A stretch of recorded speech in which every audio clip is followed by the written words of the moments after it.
రాజులతో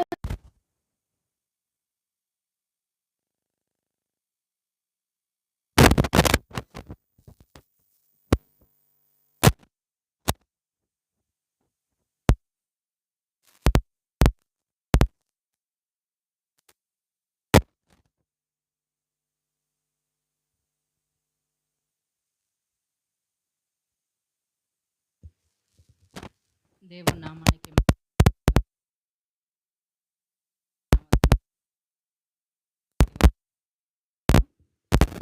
అపోస్తులైన పౌలు ఎఫెసీ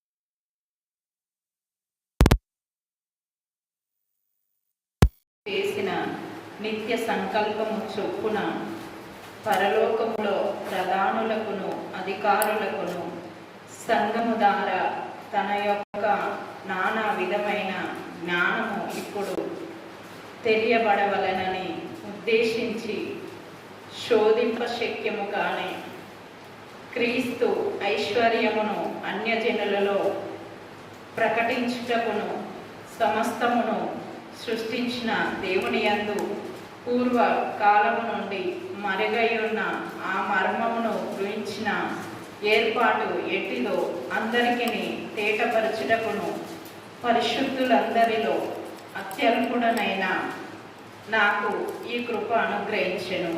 దేవుడి వాక్యమును ఆశీర్వదించునుగాక. ఆమేన్.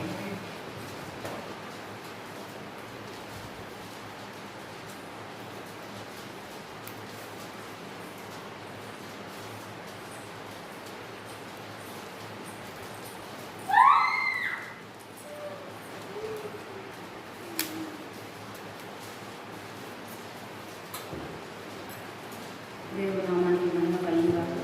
సమయం ఇచ్చిన గారికి నా వందనాలు, సంఘానికి నా వందనాలు. అందరం లేచి నిలబడి ప్రార్థించాలి.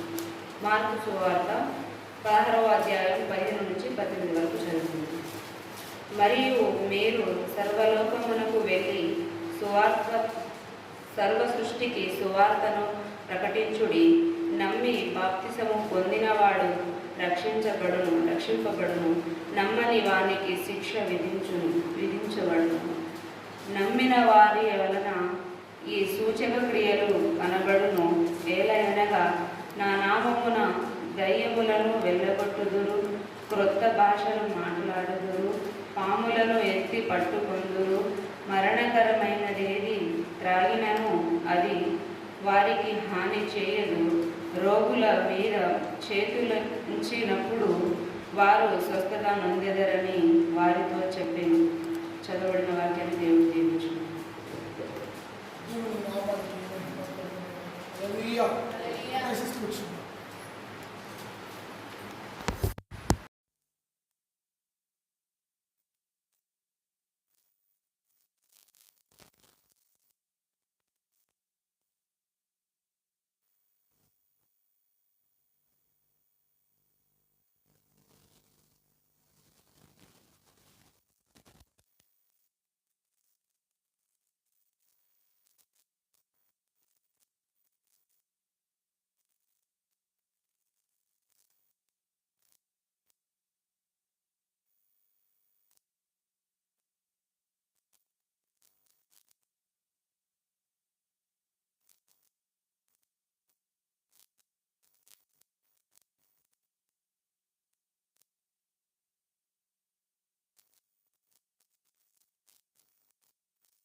నెరవేర్చుతాడు.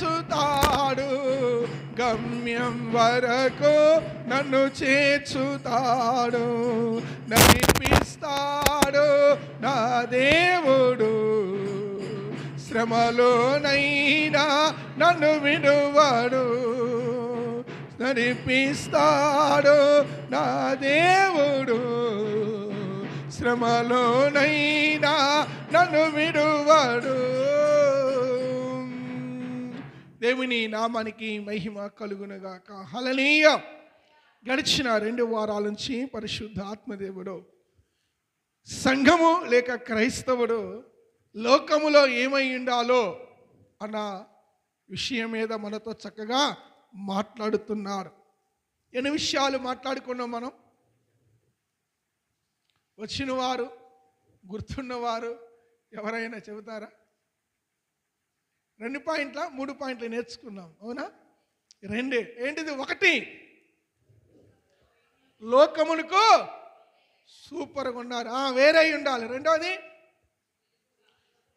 రెండోది లోకముకు వెలుగై ఉండాలి. దేవుని నామానికి మహిమ కలుగునుగాక. హల్లెలూయా. లోకముకు వేరై దేవునికి దగ్గరుంటే ఎన్ని ఆశీర్వాదాలు మనం పొందుకుంటామో పరిశుద్ధ గ్రంథం నుంచి, భక్తుల జీవితాల నుంచి అనేక విషయాలు మనం జ్ఞాపకం చేసుకున్నాం. అలానే లోకములో మనము వెలుగుగా ఉన్నప్పుడు దీవించబడతాం. మనం వెలుగుతూ అనేకలు వెలిగించాలని ప్రభువారు చెప్పిన రీతిగా ఆ విషయాలు కూడా మనం జ్ఞాపకం చేసుకున్నాం. 3వ విషయములోకి వెళ్తాం ఈరోజు. ప్రభువునందు ప్రియమైన దేవుని బిడ్డలారా, దేవుని బిడ్డలు లేక క్రైస్తవుడు లేక ప్రభువునందు ప్రియ దేవుని బిడ్డల సంఘము, దేవుని సంఘం లోకములో ఏమై ఉండాలి? 3వది మార్కు సువార్త 16వ అధ్యాయము. మార్కు సువార్త 16వ అధ్యాయము 15వ వాక్యమును చదువుకుందాం. మరియు మీరు సర్వలోకమునకు వెళ్ళి సర్వ సృష్టికి స్వార్థను ప్రకటించుడి. దేవుని నామానికి మహిమ కలుగునుగాక. హల్లెలూయా. హల్లెలూయా. ప్రియులారా, గమనించండి, సంఘము లేక క్రైస్తవ బిడ్డలు, క్రైస్తవులు లోకములో లోకానికి వేరుగా ఉండాలి. రెండోది, లోకములో వెలుగుతూ అనేకులను వెలిగించే వారికి ఉండాలి. మూడవది, లోక రక్షణ కొరకు పనిచేసే వారికి ఉండాలంట. మూడోది ఏంటిదండి? లోక రక్షణ కొరకు పనిచేసే వారికి ఉండాలి. ఇదేనండి లోక రక్షణ కొరకు మన పని చేయటం ఏంది? మన పని మనం చేసుకోవడానికే తీరుబాటు ఉండట్లేదు, చాలా బిజీ షెడ్యూల్. ఈరోజు ఏమో దేవుని వాక్యంలోంచి ఈ 3వ మాట లేక 3వ విషయము చాలా విచిత్రంగా మనకి వినిపించవచ్చు. కానీ ప్రియులారా, దేవుని చిత్తం అదే. యేసు ప్రభువారు నిన్ను నన్ను మనలని తన స్వరక్తం ఇచ్చి కొనుక్కున్నది. ఏమని? తన రక్తము కార్చి కడిగి శుద్ధీకరించి వాక్యమనే తన ఉదక స్థానం చేత పరిశుద్ధపరచి సంఘమనే తన పొలములో నాటిన క్షణం నుంచి యేసు ప్రభువారు అంటున్న మాట అది. సంఘము లేక క్రైస్తవుడు లోక రక్షణ కొరకు పని చేయాలంట. దేవునికి స్తోత్రం. హల్లెలూయా. ముందుగా తన కుటుంబం కొరకు పని చేసుకోవాలి. తన కుటుంబం పట్ల బాధ్యత కలిగి ఉండాలి. తన కుటుంబాన్ని ప్రేమించాలి. యాజ్ ద సేమ్ టైము ఒక క్రైస్తవుడిగా, ఒక దేవుని బిడ్డగా, ఒక సేవకుడిగా లేక ఒక విశ్వాసిగా క్రైస్తవుడు ఏం చేయాలంట? లోక రక్షణ కొరకు పని చేయాలి. ఏంటిది ఈ పని? చెప్పాలి. పక్కింట్లోకి పోయి వాళ్ళ పని చేయటమా? కాదండి. ఏంటిదంట పని? వారి ఆత్మ నశించక రక్షించబడుటకు నీవు నేనేం చేయాలంట? సర్వలోకముకు వెళ్ళి సువార్తను ప్రకటించే పని అంట. ఏ పని అది?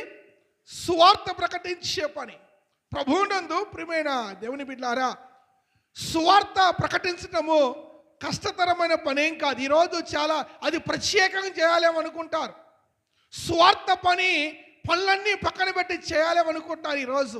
సువార్త పని మేము చేసే ఉద్యోగము, వ్యాపారము, పని ప్రక్కన పెట్టి చేయాలా అనే ఆలోచన చాలా మందికి ఉంది. కానీ సువార్త పని, నీ పని నువ్వు చేసుకొనొచ్చు, సువార్త పని చేయొచ్చండి. దేవునికి స్తోత్రము కలుగునుగాక. హల్లెలూయా. స్నేహితులతో మాట్లాడినా, బంధువులతో మాట్లాడినా, నువ్వు ఉద్యోగం చేస్తున్నా, పని చేస్తున్నా, ఏ పని చేస్తున్నా, ఎక్కడున్నా కానీ నీ ఆలోచన లోక రక్షణ కొరకు నేను పని చేయాలి అన్న తపన, తృష్ణ, లేకపోతే ఆ యొక్క ఆశ నీలో ఉంటే అనుకోకుండానే, నీకు తెలియకుండానే ప్రతిరోజు దైవ బిడ్డలంట, దైవ సంఘము, దేవుని సంఘము ఖచ్చితంగా లోక రక్షణ కొరకు పనిచేస్తారు. మీకు మాట చెప్పాలని ఆశపడుతున్నాను. యేసు ప్రభువారు ఈ లోకానికి వచ్చింది కూడా అందుకే. ఎందుకంట పని చేసుకోవడానికా, పని చేయటానికా? చెప్పాలి. పని చేయించుకోవడానికి వచ్చిండా, చేయడానికి వచ్చిండా? చదవండి ఒకసారి ఆ మాటను దయచేసి. రిఫరెన్స్ చెప్తే చదువుతారా? మార్కు సువార్త 10వ అధ్యాయము 45వ వచనము. మార్కు సువార్త 10:45. మనుష్య కుమారుడు పరిచారము చేయించుకున్నటకు రాలేదు కానీ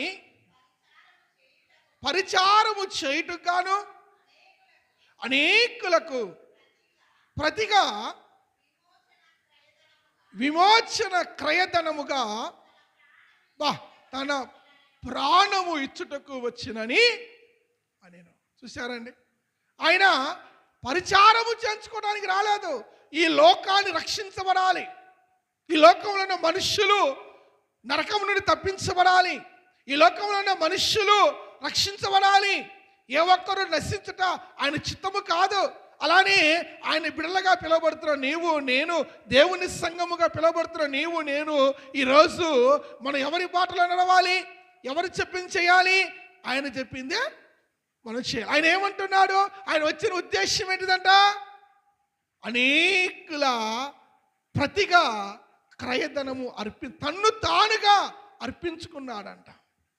తను తానుగా. ఒక గుడ్ ఫ్రైడే రోజు కాదు, సిలువ దానాన్ని జ్ఞాపకం చేస్తుంది. కానీ ప్రతిరోజు నువ్వు లేచిన దగ్గర నుంచి పండుకోపోయేదాకా, అయ్యో యేసు ప్రభు నా కొరకు జన్మించాడే, నా కొరకు చనిపోయాడే, నా ఒక్కరి నిమిత్తము కాదు, సర్వలోక రక్షణ నిమిత్తము, సర్వలోక రక్షించబడటానికి, సమస్త మనుష్యులు రక్షించబడటానికి నా ప్రభు చనిపోయాడే, నా ప్రభు ప్రాణాన్ని బలిగా అర్పించాడే.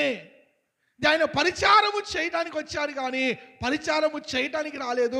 ఆయన బిడ్డగా పిలువబడుతూ ఈరోజు నీవు నేను కూడా దాంట్లో ఒక్క పర్సెంట్ అయినా, 1% అయినా ఈరోజు మనము లోక రక్షణ కొరకు పని చేయించున్నామా?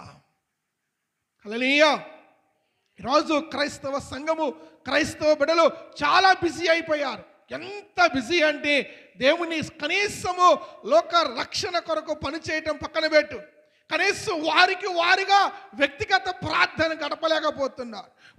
వారిగా ఈ రోజుల్లో వ్యక్తిగత ప్రార్థనలు కరువైపోయినాయి, కుటుంబ ప్రార్థనలు కరువైపోయినాయి. కనీసము మందిరానికి వచ్చి ప్రభుని స్తుతించి ఆరాధించే సమయము లేని దౌర్భాగ్య స్థితిలో, బలహీన స్థితిలో ఏమండి ఈరోజు ఉండిపోతున్నారండి. కానీ ప్రభు చిత్తం అది కాదండి. ప్రభు పరిపూర్ణంగా నిన్ను దీవించాలంటే, నేను నిత్యరాజ్యములకు నేను తీసుకెళ్లాలంటే, రాకడ అతి సమీపంలో ఉంటున్న నీవు, కడవరి దినాలు ఉంటున్న నీవు నేను, దేవుని బిడ్డలారా, ఆయన రాకడ సమయానికి నువ్వు ఆయనతో ఎత్తబడాలన్నా, ఆ నిత్యరాజ్యములో ఆయనతో ఉండాలన్నా ఖచ్చితముగా నువ్వేం చేయాలంట? లోకానికి వేరుగా ఉండాలి, లోకములో వెలుగుగా ఉండాలి. లోక రక్షణ కొరకు నువ్వేం చేయాలంట? పని చేయాలి. దేవునికి స్తోత్రము కలుగునుగాక. హల్లెలూయా. అందుకేనేమో అపోస్తలుడు పౌలు గారు తిమోతికి రాసిన మొదటి పత్రిక 2వ అధ్యాయము 1-2 వాక్యాలలో ఈ విధంగా జ్ఞాపకం చేస్తున్నాడు. చదవండి దయచేసి. తిమోతికి రాసిన మొదటి పత్రిక 2వ అధ్యాయము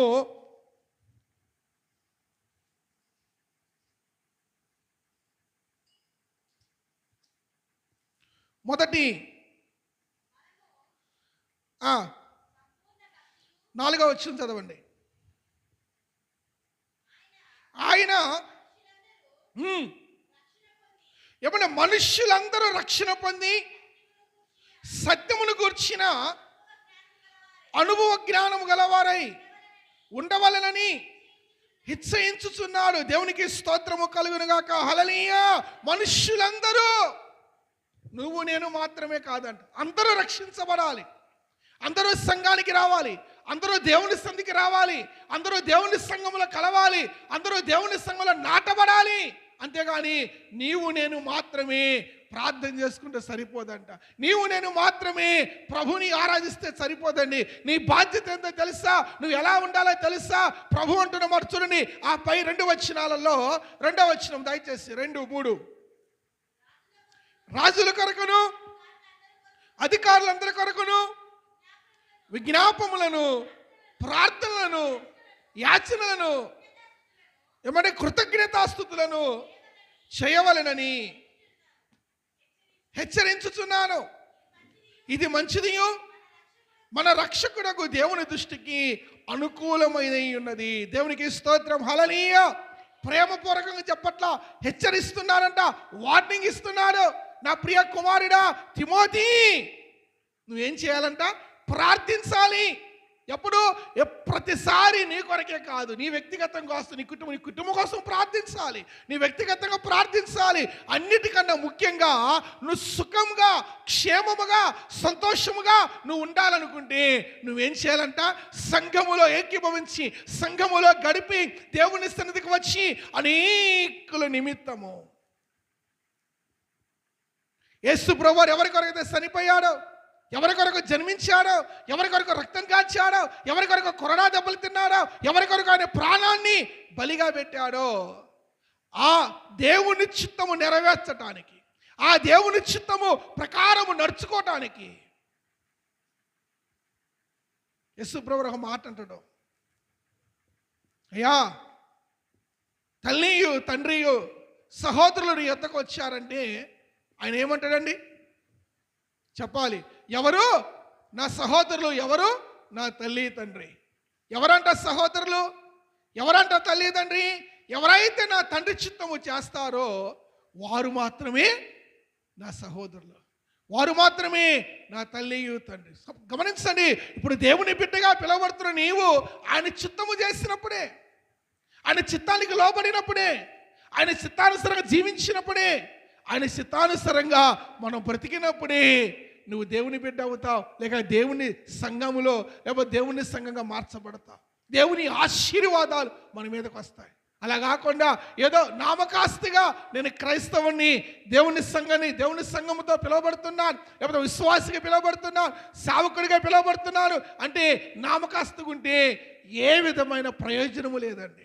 ఖచ్చితంగా బాప్తిజం తీసుకున్నప్పటికీ, దేవుని బల్ల తీసుకున్నప్పటికీ దేవుని చిత్తము నెరవేర్చబడకపోతే, దేవుని చిత్తానుసారంగా మనం ప్రవర్తించకపోతే, దేవుని చిత్తానికి లోబడకపోతే ప్రియులారా మనం ఖచ్చితంగా విడవబడతాం తప్ప ఎత్తబడమంట. హల్లెలూయా. అదే ప్రభువారు అంటున్న మాట చూడండి దయచేసి. మనుషులందరి కొరకు నువ్వు ప్రార్థించాలి, మనుషులందరి కొరకు నువ్వు ఏమని ఎప్పటికీ కన్నీరు కాచి విజ్ఞాపన చేయాలి. నేను ఒక్కదాన్ని రక్షించబడ్డగా నాకు పర్వాలేదులే, ఇంకా నా కుటుంబం రక్షించబడదుగా పర్వాలేదులే అని ఎప్పటికీ ఆలోచన రాకూడదంట. క్రైస్తవుడు, దేవుని సంఘము లోకములు ఏమై ఉండాలి? అనునిత్యము, ప్రతినిత్యము లోక రక్షణ కొరకు పనిచేసేవాడిగా దానికి ఉండాలంట. యేసు ప్రభువు అంటున్న మాట అదే. అది ఆయన చిత్తము. ఆయన చిత్తానికి లోబడకపోతే, ఆయన చెప్పింది చేయకపోతే ఆయన ఆశీర్వాదాలు మన మీదకి రావు. రెండోది, ఆయన వలె మనం ఎత్తబడటానికి ఏ విధంగా మనకి అవకాశం ఉండదు. ఖచ్చితంగా ముమ్మాటికి 100% ఎడవబడతాం, ఎత్తబడలేము, నిత్యరాజ్యాన్ని పొందుకోలేం. ప్రభువునందు ప్రియా దేవుని బిడ్డలారా, యోహాను సువార్త 4వ అధ్యాయంలో ఒక సందర్భము మనకి జ్ఞాపకం చేయాలని ఆశపడుతున్నా. చూడండి దయచేసి, యోహాను సువార్త 4వ అధ్యాయము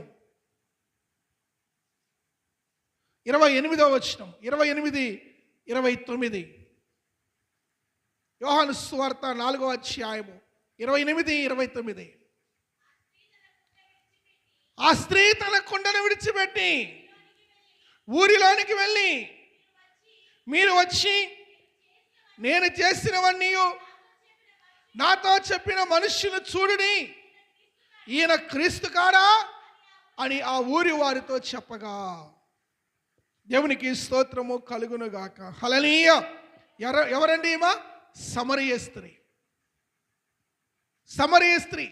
వాస్తవానికి సమరయులు యూదులతో సాంగత్యము చెయ్యరు, సహవాసము చెయ్యరు, మాట్లాడటం కూడా మాట్లాడరు, కనీసం చూడనైనా చూడరు.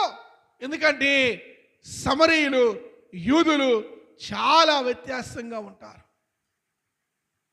కానీ అక్కడ రాస్తున్న మాట, త్రోసివేయబడిన సమరయులు, ఊరికి బయట ఉంటున్న సమరయులు ఏమని సాంగత్యము చేయకూడదని తెలిసి, మాట్లాడకూడదని తెలిసి, ముచ్చటించకూడదని తెలిసి, వారితో సహవాసం చేయకూడదని తెలిసి కూడా యేసు ప్రభువారు ఆ సమయ స్త్రీలోనే మాట్లాడటం జరిగింది.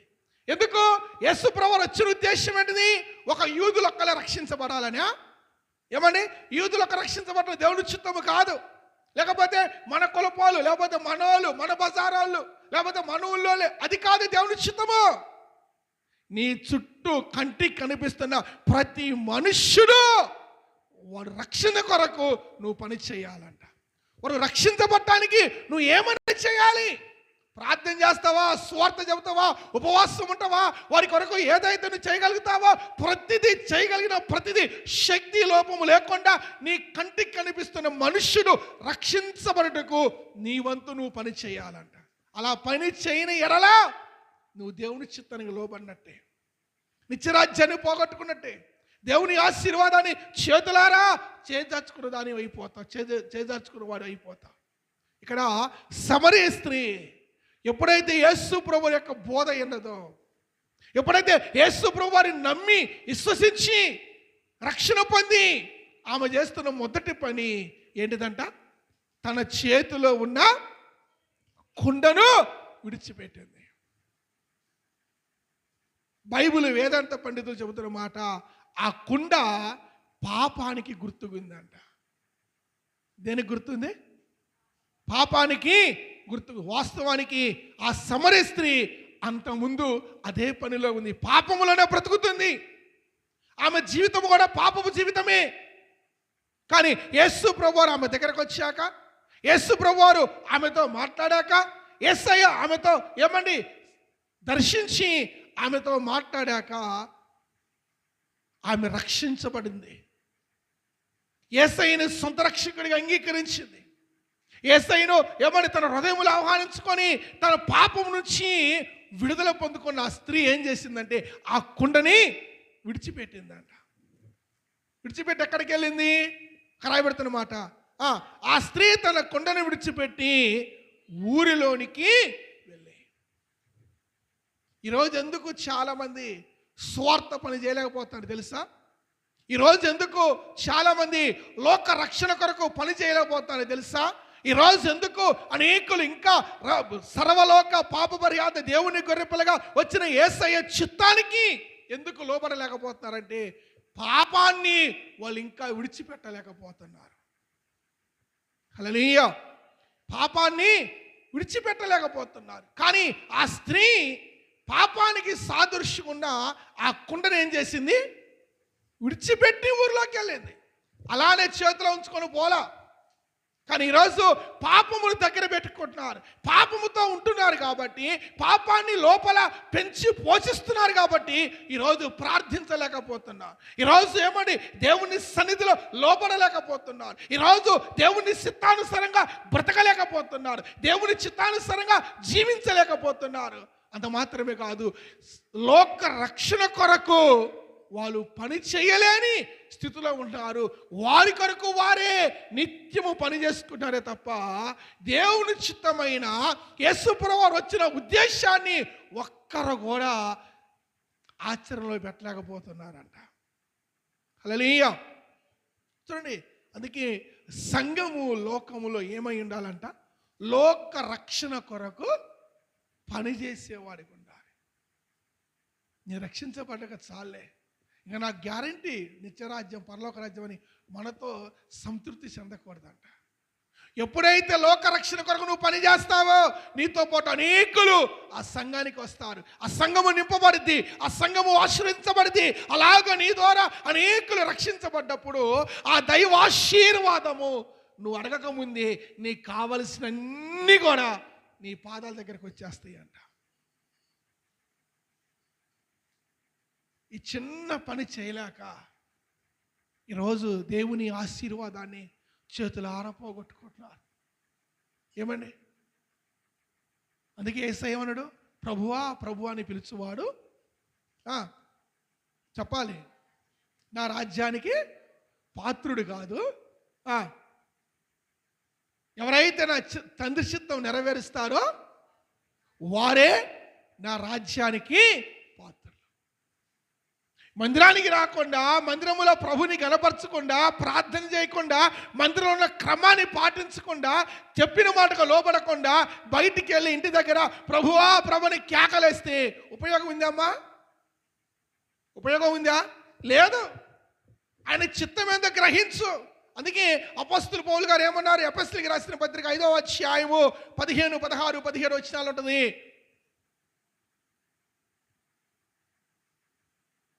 దినములు చెడ్డవి గనక సమయము పోనీయక సద్వినియోగం చేసుకొనొచ్చు. అజ్ఞానుల కాకుండా జ్ఞానుల వలె నడుచుకొనినట్లు జాగ్రత్తగా చూసుకొనని. ఇందు నిమిత్తము మీరు అవివేకులు కాక ప్రభు యొక్క చిత్తం ఏమిటో గ్రహించాలండి. దేవుని చిత్తం ఏంటిదరే? నా ఎడల దేవుని చిత్తం ఏంటిది? దేవుని ప్రణాళిక ఏంటిది? అసలు యేసు ప్రభువు నన్ను ఎందుకు రక్షించుకున్నాడు? ఎందుకు సంఘములో తన బిడ్డగా చేర్చుకున్నాడు అన్న గ్రహింపు, స్పృహ, జ్ఞానము కలిగి ఉండాలి. ఈరోజు ఎఫెసీయులలో అనేకులు అజ్ఞానులుగా ఉంటున్నారు, దేవుని చిత్తానికి లోపడలేకపోతున్నారు, మత్తులై ఉంటున్నారు, లోకానుసారంగా జీవిస్తున్నారు. వాళ్ళు లోకానికి వేరుగా ఉండలేకపోతున్నారు, లోకంలో వెలిగించలేకపోతున్నారు, లోక రక్షణ కొరకు వాళ్ళు పని చేయలేని బద్ధకస్తులుగా ఉండిపోతున్నారంట. దేవుడి చిత్తాన్ని తెలుసుకోవాలి. ఏదో గుడ్డెత్తి సెలబడట్టుగా మనం పొలోమని పోకూడదంట. నా పట్ల దేవుడి చిత్తం ఏంటిది? నేను రోజు ఈ పని చేస్తున్నానే, ఈరోజు వ్యాపారం చేస్తున్నానే, ఈరోజు ఎక్కడికి వెళుతున్నానే, ఇది సరైందా కాదా అని అనుదినము ప్రతిదినము నువ్వేం చేయాలంట? ఆయన పాదములు పట్టుకొని ఆయన పాద సన్నిధిలో ఆయన సముఖములో నిలిచిన వాడై నిలిచిన దానిగా నువ్వంట ఆయన చిత్తమును గ్రహించాలి. ఆయన చిత్తాన్ని గ్రహించి ఆయన చిత్తానుసారంగా నువ్వు అడుగు వేసినప్పుడు, ఆయన చిత్తానుసారంగా నువ్వు మాట్లాడినప్పుడు, ఆయన చిత్తానుసారంగా నీ జీవితాన్ని కొనసాగించినప్పుడు, ఆయన చిత్తానుసారంగా నువ్వు ప్రవర్తించినప్పుడు నీ జీవితము తప్పకుండా 3 పూలు 6 కాయలుగా ఉంటుందండి. 30 వంతులుగా, 60 వంతులుగా, 100 వంతులుగా నువ్వు దీవించబడతావు, నువ్వు ఆశీర్వదించబడతావు. నిన్ను బట్టి నీ కుటుంబం, నీ పిల్లలు ఆశీర్వదించబడతారు. దేవుడి చిత్తానికి లోబడకుండా, అసలు దేవుడి చిత్తం ఏమిటో నువ్వు గ్రహించకుండా గుడ్డెద్ది సెలబడుగా పొలోమని వెళ్ళిపోతే ఉపయోగము లేదు. ప్రియులారా, ఈ సమరయ స్త్రీ ఏం చేసిందంట?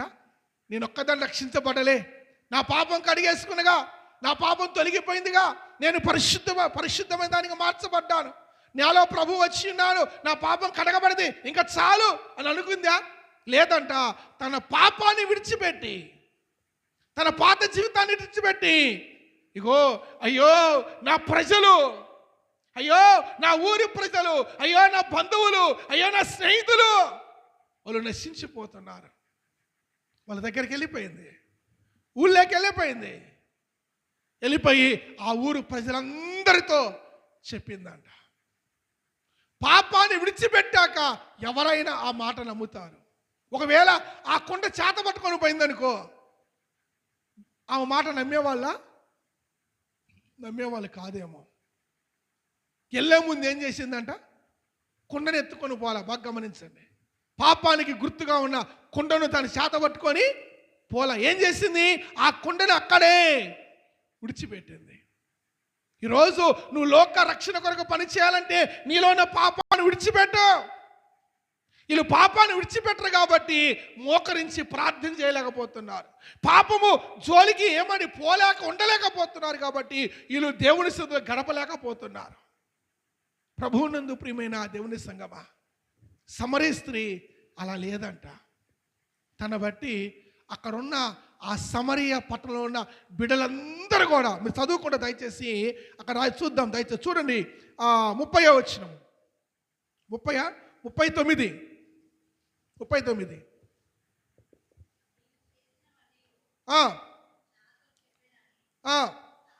సాక్ష్యం ఇచ్చిన స్త్రీ యొక్క మాటను బట్టి ఆ ఊరిలోని సమరీలలో అనేకులు ఆయన యందు విశ్వాసం ఉంచిరి. దేవుని నామానికి మహిమ కలుగునుగాక. హల్లెలూయా.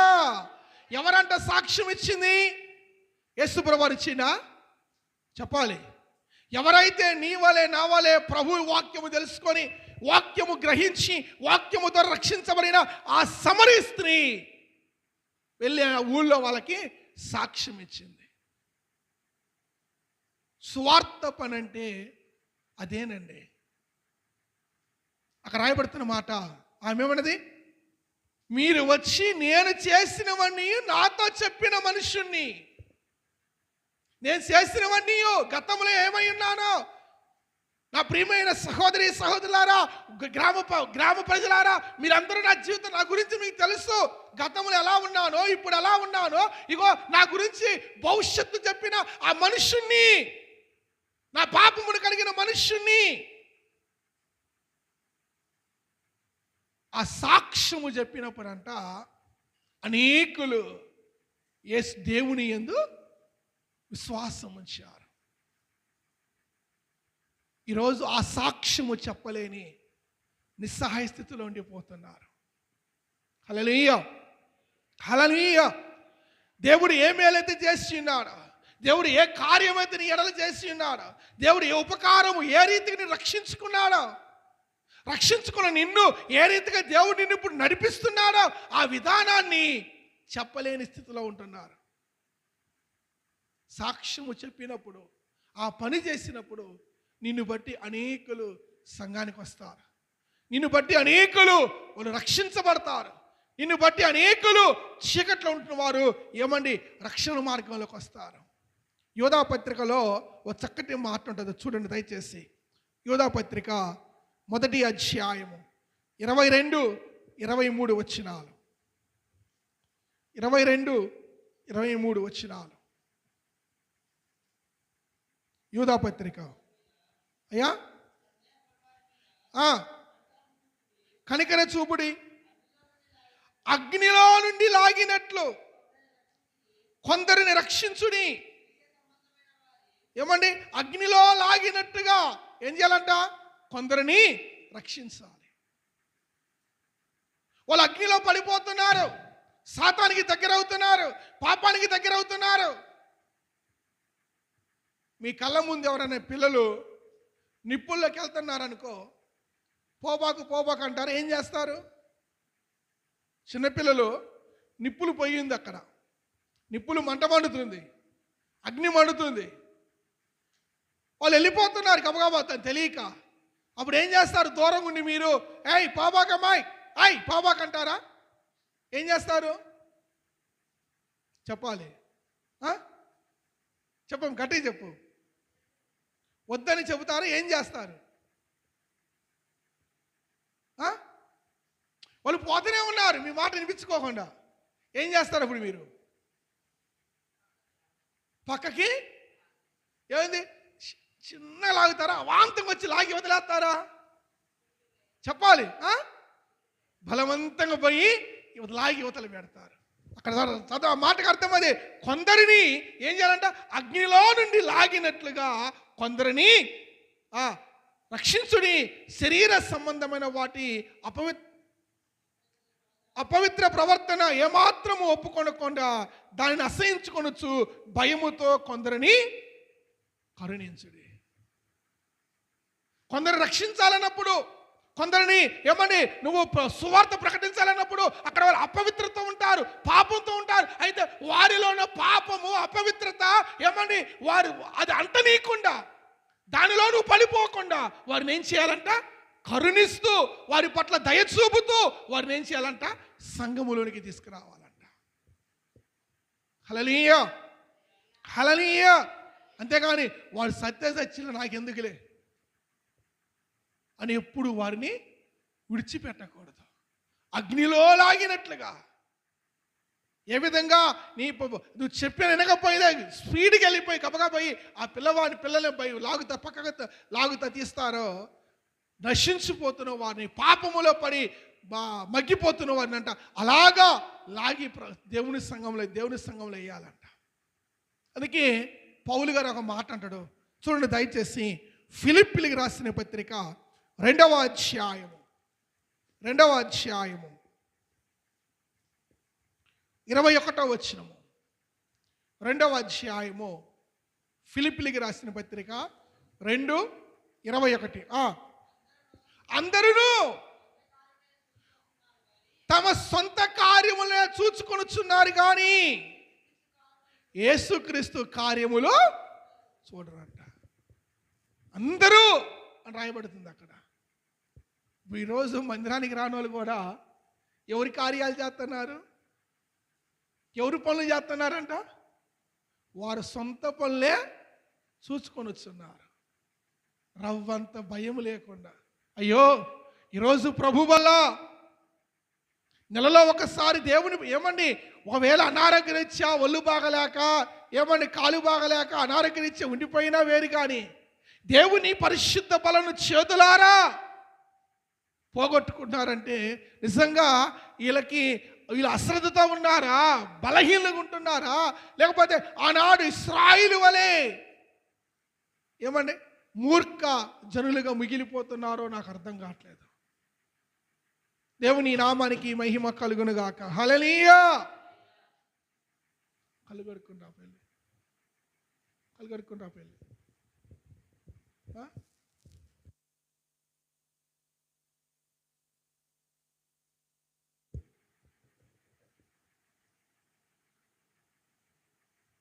అందరూ తమ సొంత కార్యములే చూచుకుంటున్నారు కానీ యేసుక్రీస్తు పనిని, అంటే దేవుని పనిని చేయట్లేదు. దేవుని పని చేయడానికి మనసు రావట్లేదు, దేవుని సంధికి రావటానికి మనసు రావట్లేదు. ఎప్పుడు చూడు సొంత పని. ఇప్పుడు వీళ్ళు దేవుని చిత్తం చేయించున్నారా, వాళ్ళ చిత్తం చేసుకుంటున్నారా? వాళ్ళ చిత్తమే. ఇప్పుడు వాళ్ళ చిత్తం చేసుకున్నప్పుడు పరలోక రాజ్యానికి ఎత్తబడతారు వీళ్ళు, నిత్య రాజ్యానికి పోతారా? ఎక్కడుంటారు వీళ్ళు? పాతాళంలో నిలబడతారు, నరకంలో నిలబడతారు. నిశ్చయం అది చేసేదేమీ లేదు ఇంకా. హల్లెలూయా. ప్రభువునందు ప్రియా ధనిబిడ్లారా చూడండి. కానీ సమరయ స్త్రీ మాత్రము ఏం చేయట్లేదంట? నాకెందుకు లేని వదిలేయలా, నేను రక్షించబడగా, నేను ప్రభువుని నమ్ముకుండగా నా ఊరిలో ఏమైనా పోయి నేను వదిలిపెట్టలేదంట. పోయి దేవుడు తన జీవితంలో చేసిన కార్యాలను ఏమండి అనేకులకి, ఊర్లో వాళ్ళందరికంట తెలియజెప్పిందంట. అదే దేవుని పని. ప్రభువుని చేసిన మేలుని సాక్ష్య రూపంలో అనేకులకి ఎప్పుడు చెబుతావో అది దేవుని పని. ఆమె చెప్పినప్పుడు ఊరు మొత్తం రక్షించబడకపోవచ్చు అండి, కానీ అక్కడ ఏం రాయబడుతుంది చదవండి. యోహాను సువార్త 4వ అధ్యాయము 30వ వచనము.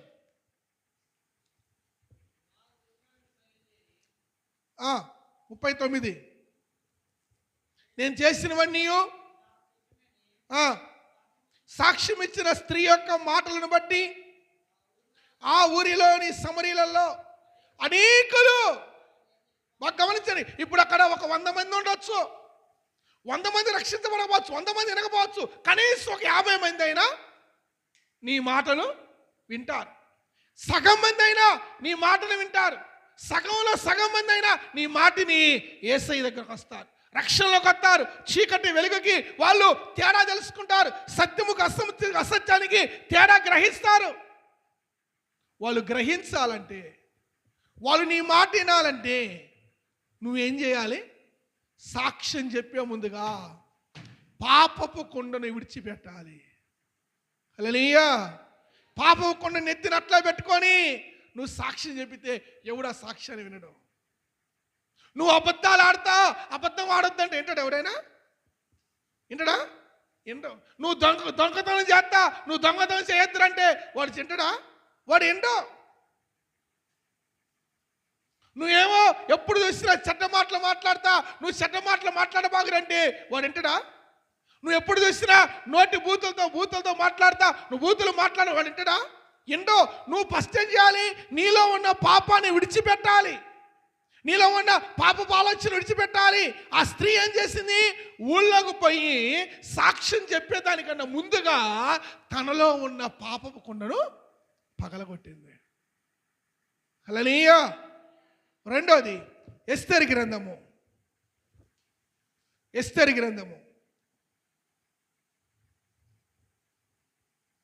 4వ అధ్యాయం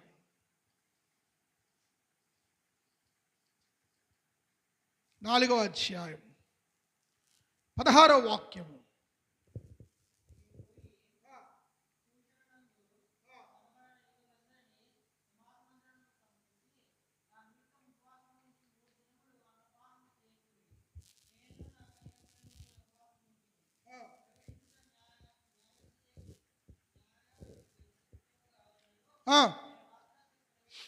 ప్రవేశించదను, నేను నశించదను. దేవునికి స్తోత్రము కలుగును గాక. హల్లెలూయా. ఇక్కడ కూడా అనుకోవచ్చు, యూదులందరికీ మరణదండన వచ్చింది, యూదులందరికీ మరణం ఏమని సమీపించినది, భయంకరమైన మరణ శాస్త్రం వచ్చినప్పుడు ఎస్తేరు మాత్రము చాలా చక్కగా ఎక్కడుంది ఆ టైంలో? చెప్పాలి, ఎక్కడుందమ్మా? రాజు కోటలో రాణి స్థానంలో ఉంది. హల్లెలూయా. అవి అనుకోవచ్చు, మీరు ఆరాధన చావండిరా, నాకెందుకు, మీరు ఆరాధన చావండి, నేను మాత్రం ఐఆమ్ సేఫ్, నేను సేఫ్ జోన్లో ఉన్నాను, నేను రక్షించబడ్డాను, నేను నశించను, నేను రక్షించబడ్డాను, నేను ప్రభువుని తెలుసుకున్నాను, నేను మందిరానికి వస్తున్నాను, మీరు సావండి, మీతో సంబంధం లేదని ఎస్తేరు ఊహించలేదండి. ఎస్తేరు అనుకోలా. ఎస్తేరు ఏమనుకుంది? నేను నశించను కానీ నా యూదా జనాంగం అంతా కూడా ఏం చేయబడాలి? రక్షించబడాలి. క్రైస్తవుడు, ఒక దేవుని బిడ్డ, ఒక విశ్వాసి అంట లోక రక్షణ కొరకు పనిచేయాలి. హల్లెలూయా. సమరీ స్త్రీ పనిచేసే ముందు తన పాపాన్ని విడిచిపెట్టి సాక్ష్యం అనే పనితో ప్రారంభించింది. అనేకులు రక్షించబడ్డారు, అనేకులు యేసయ్య యొద్దకు వచ్చారు. రెండవదిగా ఎస్తేరు, ఆమె కూడా రాణిగా ఉంది, బందోబస్తు, ఆమె చుట్టూ బందోబస్తు ఉంది. ఆమెకు వచ్చిన మరణ భయం లేదు, ఆమెకు వచ్చిన బాధ లేదు, ఆమె ప్రాణానికి ఏ విధమైన భయం లేదు. కానీ తన వాళ్ళు అనగా తన తండ్రి ఇంటి వారు, తల్లింటి వారు, తన బంధువులంతా కూడా ప్రాణ భయముతోటి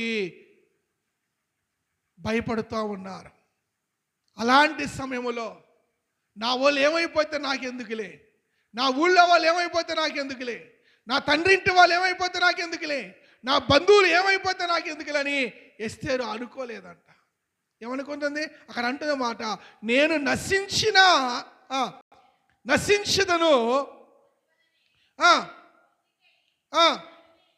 గమనించండి, నేను చనిపోయినా పర్వాలా, కానీ నా వాళ్ళు నశించకూడదు.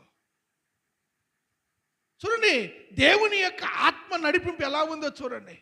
దేవుని చిత్తం ఏంటిది? వాళ్ళు నశించకూడదు. దేవుని చిత్తం ఏంటిది? వాళ్ళు రక్షించబడాలి. దేవుని చిత్తం ఏంటిది? వాళ్ళు మరణానికి అప్పగించబడకూడదు, వాళ్ళు దీవించబడాలి. ఎస్తేరు దేవుని చిత్తానికి లోబడదే, దేవుని చిత్తానికి లోబడదండి. ఒకవేళ ఎస్తేరు ఇలా కూడా అనుకోవచ్చు, మరణ భయం నాకు లేదే, ఆ శాస్త్రం నాకు వర్తించడు. ఏ శాస్త్రం? మరణ శాస్త్రం. షూషాను కోటలో ఉన్న యూదులందరినీ చంపాలన్న శాసనం వాస్తవానికి ఎస్తేరుకి వర్తించిద్దా? వర్తించదు. ఎందుకు? ఎస్తేరు ఎక్కడుంది? రాజు కోటలో రాణిగా సేవలు అందుకుంటుంది. రాణిగా పట్టాభిషక్తురాలైంది. రాజు భారీగా ఉంది. మాకు గమనించండి ప్రియులారా. అలానే ఈరోజు నీవు నేను కూడా నాకెందుకులే, ఐఆమ్ సేఫ్, నేను సేఫ్ జోన్లో ఉన్నాను, నాకు దిగులు లేదు, నా పొట్టకి నా కట్టుకునే వస్త్రాలకి నా తిండికి నేను ఉండటానికి ఇంటికి ఏ డోకా లేదు. ఈరోజు నా పొట్ట నాకు నిండుతుంది, నా 4 ఏళ్ళు నా ఇంట్లో నా నోట్లో పోతున్నాయి, పక్కనోడు ఏమైతే నాకు ఎందుకులే, వాడు సావని అని ఎస్తేరు అనుకోవచ్చు. కానీ ఎస్తేరు అలా అనుకోవాలా. ఏమనుకుంది?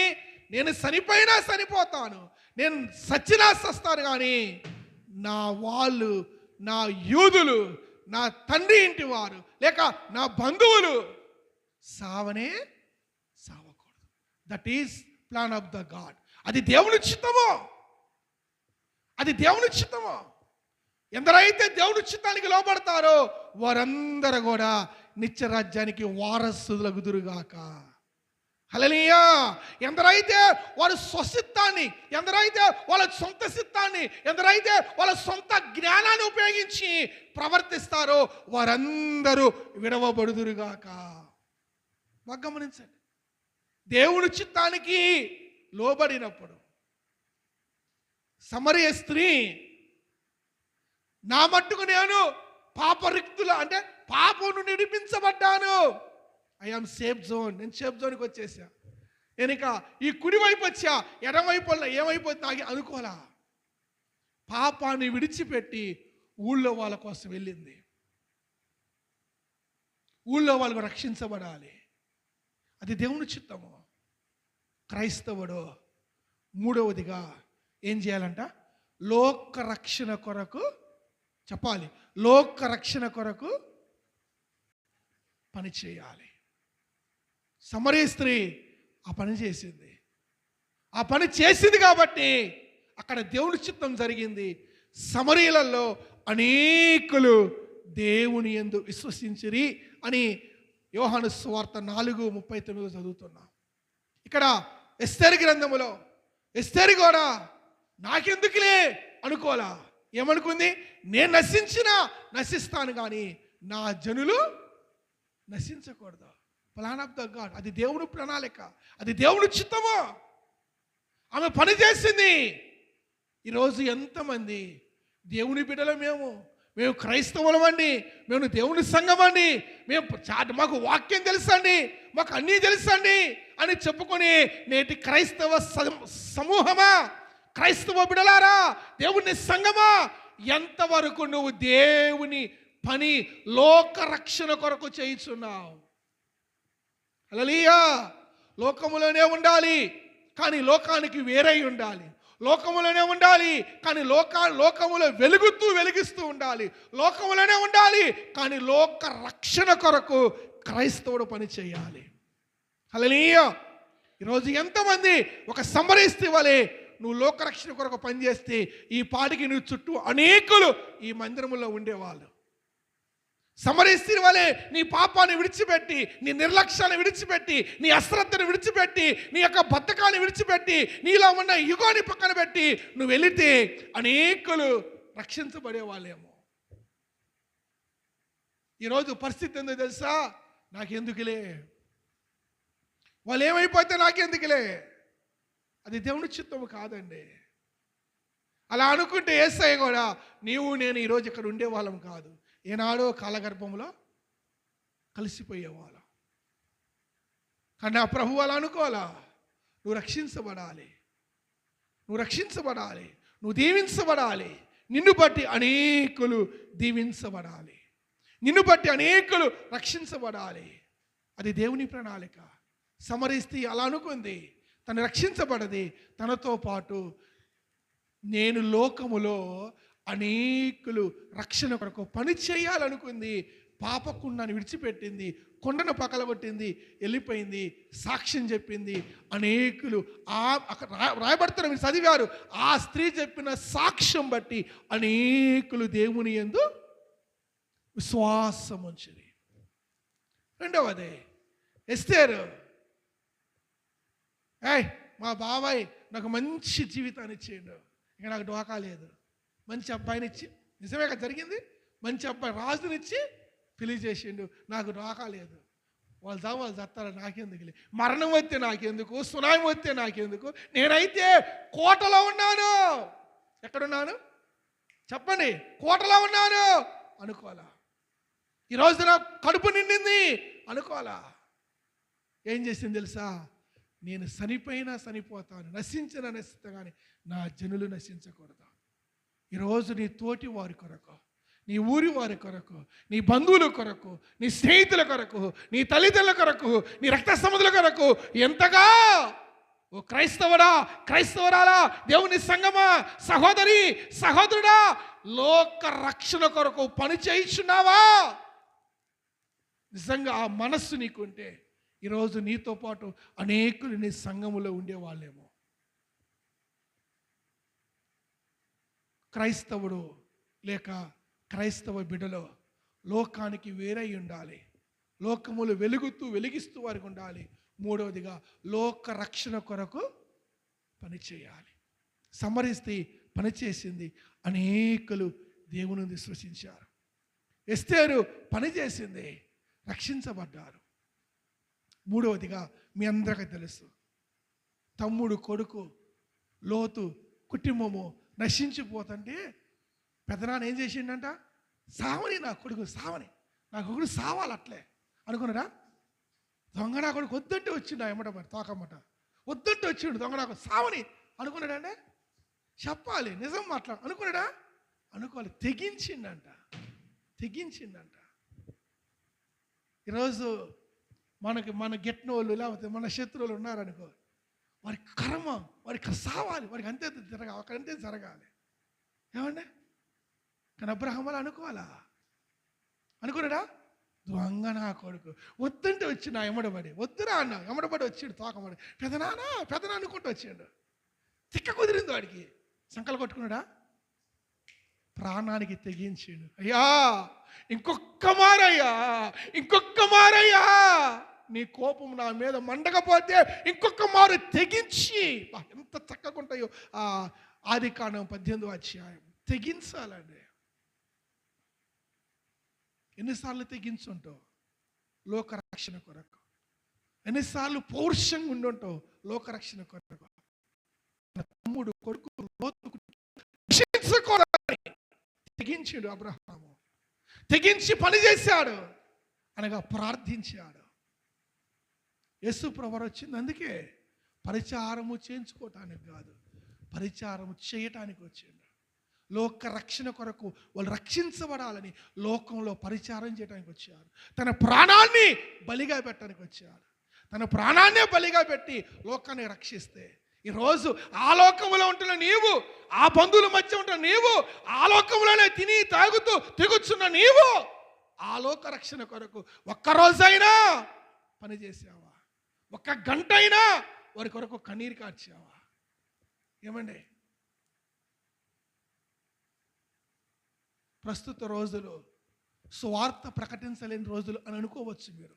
నిజమే, ప్రస్తుత రోజులు సువార్త ప్రకటించే రోజులు కాకపోవచ్చు, కానీ నీ మందిరములో నువ్వు నీ సంఘముతో కలిసి కన్నీరు కారిస్తే లోకము రక్షించబడదా? జనులు రక్షించబడరా? ఏమండి? నెలలో 1 రోజు 2 రోజులు కనీసము ఏదో ఒక ఇంట్లో కూడుకొని, అయ్యా ఈరోజు ఈ వారంలో నా ఇంట్లో, ఈ వారంలో నా ఇంట్లో, ఇదిగో నా బంధువుల కొరకు, నా ఇరుగు పొరుగు కొరకు కన్నీరు కాచి ప్రార్థన చేద్దాం రండి. ఏ ఒక్కరికైనా, ఏ ఒక్క నెల అయినా, ఏ ఒక్కసారైనా ఆ శ్రద్ధ, ఆ రోషము, ఆ తృష్ణ ఉందండి. ఏం మాట్లాడతాను అయ్యగారు? మా మొఖాల సంగతి మీకు తెలియదా? మేము నైట్ పేరుకే రాము. అలాంటిది కూడికి పెట్టుకొని వాళ్ళని పిలుచుకొని ఫోన్లు చేసి అన్నట్టుగా చూస్తున్నారు. నాకు వెళ్ళి క్రైస్తవం అంటే బతికేయటం కాదండి, కాయకు కూడా బతికేసిద్ది కాయకు కూడా. మొన్న పోయిన ఆదివారము కొంచెం ఆలస్యమైంది. వీళ్ళిద్దరు ఎగ్జామ్ పోయేసరికి వెళ్ళేటప్పుడు ఇక్కడ చుక్కలు పడ్డాయి, చుక్కలు అన్నదే చిరుకులు పడ్డాయి.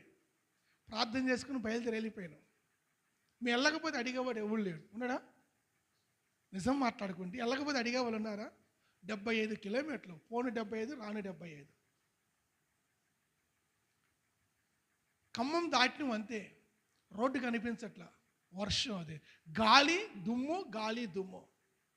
ఖమ్మం నుంచి వైరా దాకా ఎట్లుంటుందో చాలామందికి తెలుసు రోడ్డు. ఖమ్మం నుంచి వైరా దాకా 7 అయితే ఆ రోడ్లో నేను వెళ్ళను, ఇప్పటికి పోను. 7 అయితే నైట్, అంత భయం నాకు. అంటే అన్ని వెహికల్స్ మీద పడ్డట్టే వస్తాయి అన్నమాట, నాన్ స్టాప్కి వస్తాయి డే అండ్ నైట్.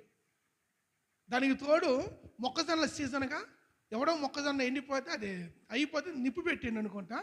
ఇక మొత్తం పొగంతా ఏమైందంటే ఒక 4-5 కిలోమీటర్లు మొత్తం కమ్మేసింది. కొనిజర్ల తనికల నుంచి కొనిజర్ల పల్లిపాడు మధ్య ఏం కనిపించట్లా, ఎన్ని లైట్లు వేసినా కానరా అట్లా. 4 సార్లు 5 సార్లు బండి పడబోయే బండి నిజంగా అద్భుత రీతిగా దేవుడే పట్టుకుని అనిపించింది. బ్రతుకు జీవి కూడా అన్నట్టుగా ప్రాణము నిజంగా బండి తోలుతాననే కానీ అది ఎట్లా ఊగుతుందో ఆ ప్రభువుకి ఎరక. ఒక ఆశ ఏదో తెలుసా, ఈరోజు కాకపోయినా ఇంకో రోజైనా ఆ విత్తనాలు, ఆ సాక్ష్యము, ఆ దేవుని మాట, ఆ వాక్యము విత్తగా సామెత ఉందిగా, కొట్టగా ఎంత కొండైనా పగిలిద్ది. వర్షం వస్తుందిలే, గాలిదుమ్ము వస్తుందిలే, నన్ను అడిగేవాళ్ళు లేళ్ళే, నేను అవసరమా?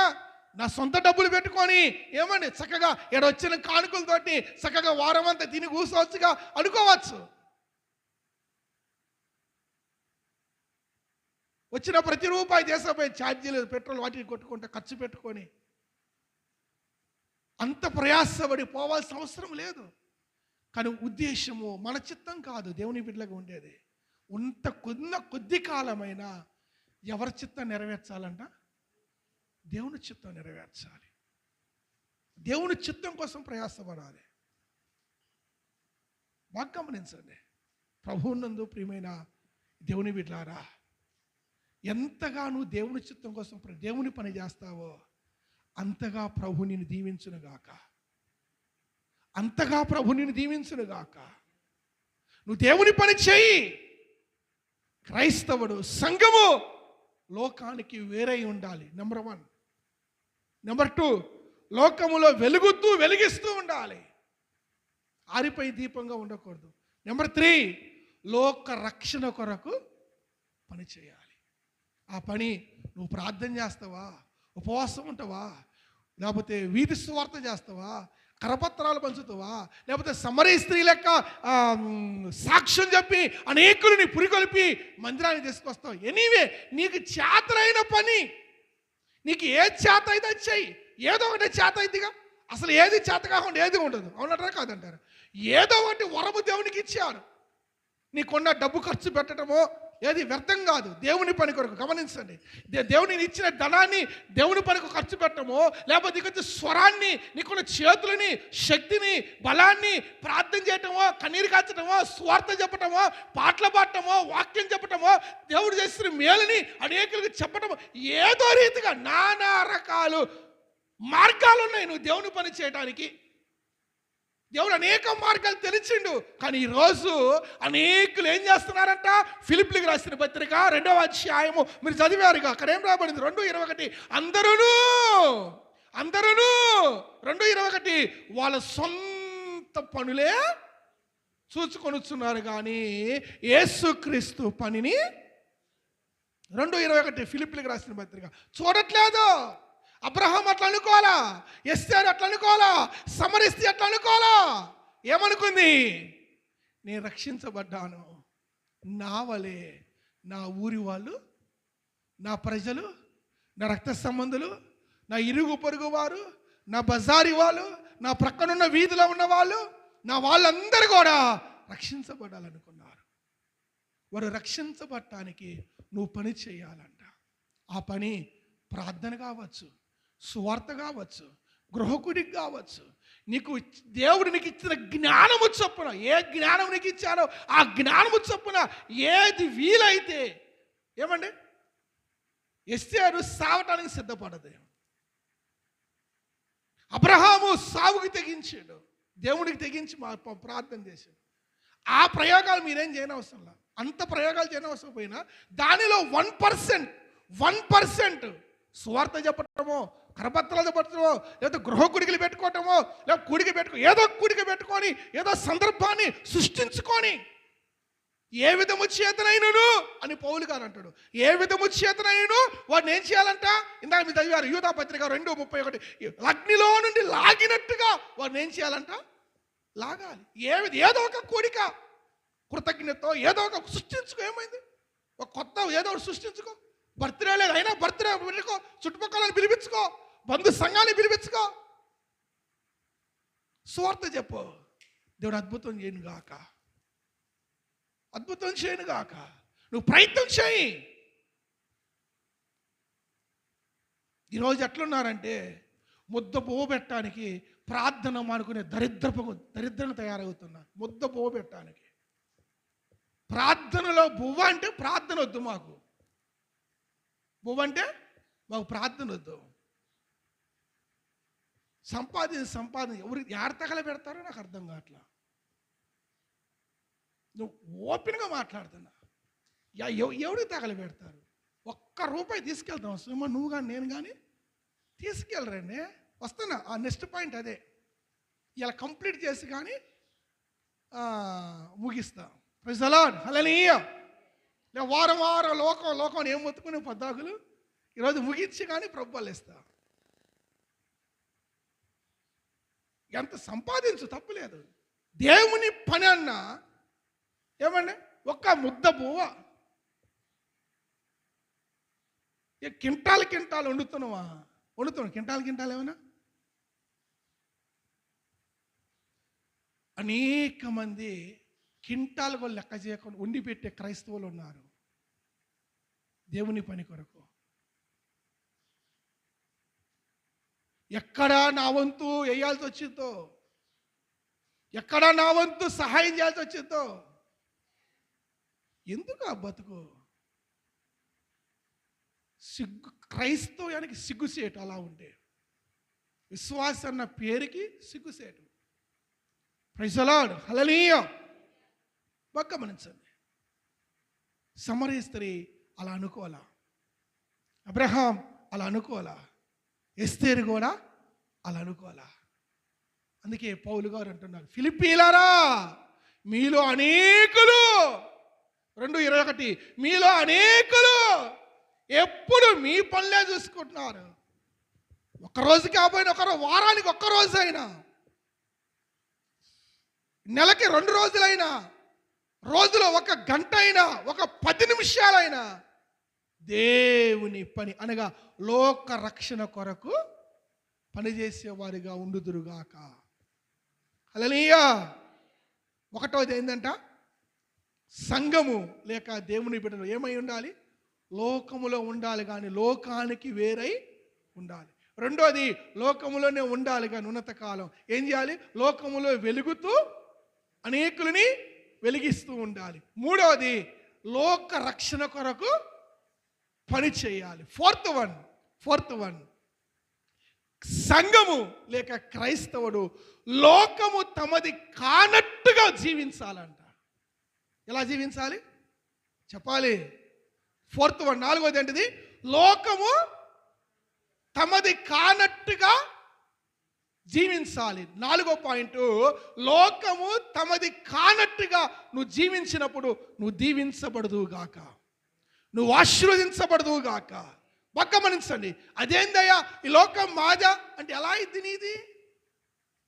చెప్పండి ఎవరైనా, ఒక ప్రూఫ్ చూపించండి లోకం నాదని. ఏమో మాట్లాడరు? లోకం మంది అయ్యా చెప్పాలి. బైబిల్ పరిశుద్ధ గ్రంథం నుంచి చదువుదాం, మీకు రెఫరెన్సులు చూపిస్తాను నేను. పేతురు రాసిన 2వ పత్రిక, క్షమించండి, మొదటి పత్రిక 2వ అధ్యాయం. త్వరగా ఈ 4వ పాయింట్ 5వ పాయింట్ త్వరగా ముగించేస్తా. చిన్న పాయింట్స్ ఇవి, త్వరగా ముగించేసి నేను ముందుకెళ్ళి ప్రార్థన చేస్తా. మొదటి పత్రిక 2వ అధ్యాయము ఎన్నో వచనం? 11వ వచనం. పేతురు రాసిన మొదటి పత్రిక 2:11. ప్రియులారా, మీరు పరదేశులను యాత్రికులై ఉన్నారు. దేవునికి స్తోత్రము కలుగును గాక. హల్లెలూయా. 4వ పాయింట్ ఏంటంటే, క్రైస్తవులు లేక దేవుని బిడ్డలు, దేవుని సంఘము ఈ లోకంలో ఎలా ఉండాలంటే, లోకము తమది కానట్టుగా జీవించాలి. ఎందుకు? పేతురు గారు ఏమంటున్నాడు?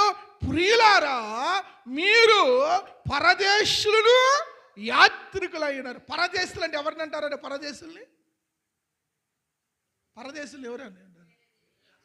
ఇప్పుడు బతుకు తెరుగు కోసం అంటారు. ఇంతకుముందు తెలంగాణ రాకముందు ఏం చేసేవాళ్ళు? తెలంగాణలో చాలామంది బీహార్ అని అట్టారు, ఇటు పోయేవాళ్ళకు బతుకు తెరుగు దేశం పోయారయ్యా మా వాళ్ళు అంటారు. ఇప్పటికో చాలామంది ఇప్పుడు రాజన్నోళ్ళు వీళ్ళు ఉన్నారు. వాళ్ళు ఏం చేస్తారు? కొన్ని నెలలు, 6 నెలలు 5 నెలలు ఏం చేస్తారు? దేశం పోతారు, అక్కడ పోయి బతుకుతారు. వీళ్ళని ఏమంటారు అంటే, ఆ దేశం వెళ్ది, ఆ ప్రాంతం వెళ్ది కాదు, ఊరు తిరిగే వాళ్ళని పరదేశులు. ఇంకో మాట అంటుండే అక్కడ, ఇంకో మాట ఇంకేంటిదంట? పరదేశులను యాత్రికులనై. ఎవరు యాత్రికులు అంటారు? యాత్రికులు ఎవరిని అంటారండి? ఒక చాట్ల స్థిరంగా ఉండకుండా ఒక నెల ఎక్కడ, ఒక నెల అక్కడ, ఒక నెల అక్కడ నుండి ప్రయాణం చేస్తారు చూడు, ఊర్లు పట్టుకొని తిరుగుతూ ఉంటారండి. వారిని ఏమంటారు? యాత్రికులు అంటారు. ఇప్పుడు మనం అంటే ఎవరు ఎలాంటి వాళ్ళు? మీరు నేను ఎలాంటి వాళ్ళు? ఇప్పుడు దేవుని బిడ్డ ఎలాంటి వాళ్ళు? లోకంలో స్థిరులు కాదు సుమా, పరదేశులను యాత్రికులను. దేవునికి స్తోత్రం కలుగును గాక. హల్లెలూయా. కానీ ఈరోజు పనికిమాల మొఖాలు, ఇది నా స్వాస్థ్యం, ఇది నా సొంతం, ఇది నా భాగం.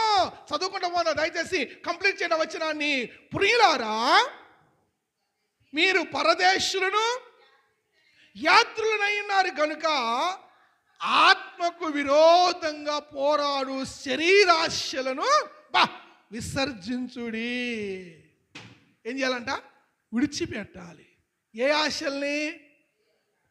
శరీరాశలని. మీకు బాగా తెలుసు, నాకన్నా కూడా. అవునా కదా? 4 స్టేర్లు కట్టుకోవాలి, ఏమంటే? అవునా కాదా? మంచిగా శాంతాలు లెక్క వేసుకోవాలి, గంగెట్ల లెక్క మంచిగా చేతకి కాళ్ళకి మొత్తం తగిలించుకోవాలి. ఇవన్నీ ఏ ఆశలో? చెప్పరేందండి? శరీరాశలండి. అవునా కాదా? ఇప్పుడు 10 ఏళ్ళు ఉన్నాయి, 10 ఏళ్ళగా 10 తగిలించుకున్నా, పిలుపు వచ్చింది, వెళ్ళిపోయా, పెట్టారు. ఈ 10 ఉంచుతారా? చెప్పాలి, ఉంచుతారా?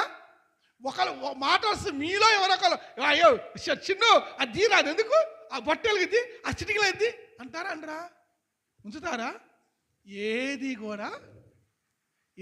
కూడా ఇక్కడ శాశ్వతం కాదు. గుర్తుపెట్టుకోండి. నీవు నేను పరదేశులను గుర్తుపెట్టుకొని జీవించాలంట. నీవు నేను యాత్రికులు అని గుర్తుపెట్టుకొని జీవించాలి.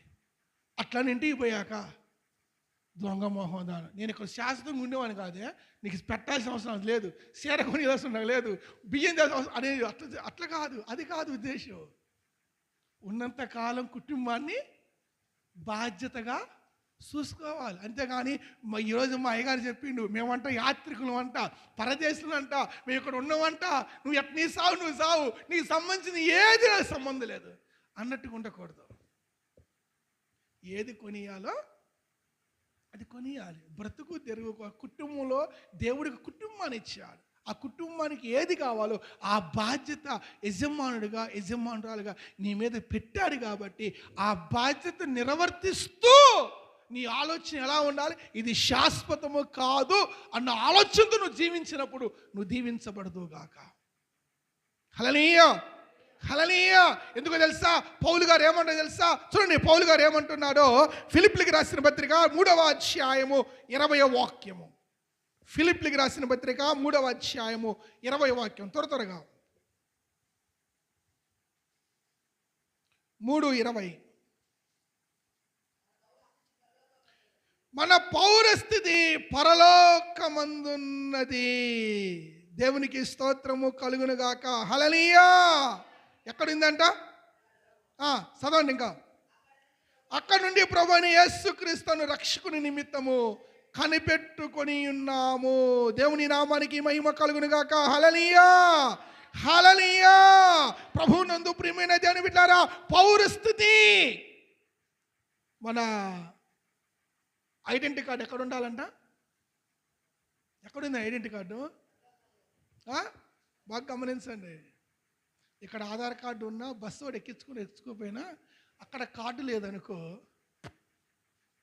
అగ్నిలో మన ఆత్మ కాలిపోతూ ఉంటుందంట. అదేనండి, ధనవంతుడు ఎక్కడుండంట? ఎక్కడున్నాడు? అగాధం నరకంలో ఉన్నాడండి. అగ్ని ఆరదు, పురుగు సావదు. ఈరోజు నీకు ఆధార్ కార్డు ఉన్నా లేకపోయినా, రేషన్ కార్డు ఉన్నా లేకపోయినా, నీకు మాత్రం పరలోకపు కార్డు లేదనుకో, అదే క్రైస్తవుడు అన్న కార్డు లేదనుకో, త్రోసివేయబడతాం. పౌలు అంటున్నాడు, చదవన మాటను, మన పౌరస్థితి పరలోకమందున్నది. అక్కడ నుండి ప్రభువుని యేసుక్రీస్తు రక్షణ నిమిత్తము కనిపెట్టుకొని ఉన్నామంట. పౌలు గారు ఇంకో మాట అంటున్నాడు. హెబ్రీకి రాసిన పత్రిక 13వ అధ్యాయము 14వ వాక్యం. 13-14. నిలువరమైన పట్టణము మనకిక్కడ ఏం లేదండి. ఇక్కడ అంటే స్థిరమైన పట్టణం మనకి లేదు, గుర్తుపెట్టుకోండి. ఉండబో దానికోసము ఎదురు చూస్తున్నామంటే ఏమిటి అర్థం ఏంటి? అక్కడ చిన్న అక్షరాలు ఉంటుంది, చిన్న అక్షరాలు ఉంటుంది పుట్టినోట్లో. వెతుకుచున్నాము. హల్లెలూయా. నాది నాది అంటూ వాదులాట నీకెందుకు?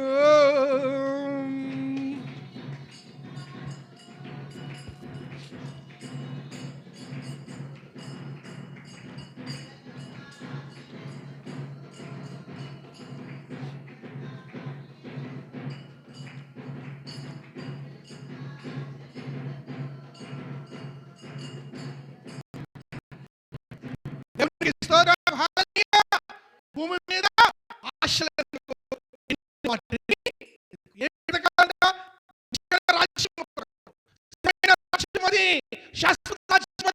శాశ్వత ఏమండి కృపాది. దాన్ని వదిలేసి ఈరోజు దేని వెతుకుతున్నామంట? భూ సంబంధమైన వాటి కోసం వెతుకుతున్నాం. ఇహలోకపరందాన్ని వెతుకుతున్నాం, వాటి కోసం పరిగెత్తుతున్నాం. కానీ పౌలు గారు అంటున్న మాట, హెబ్రీలారా, నిలవరమైన అంటే స్థిరమైన పట్టణము మనకిక్కడ లేదు, ఉండబోవు దానికోసము ఎదురు చూస్తున్నాము. కొరింథీయులకు రాసిన 2వ పత్రిక 5వ అధ్యాయము 1వ వచనము. కొరింథీయులకు రాసిన 2వ పత్రిక 5వ అధ్యాయము 1వ వచనము.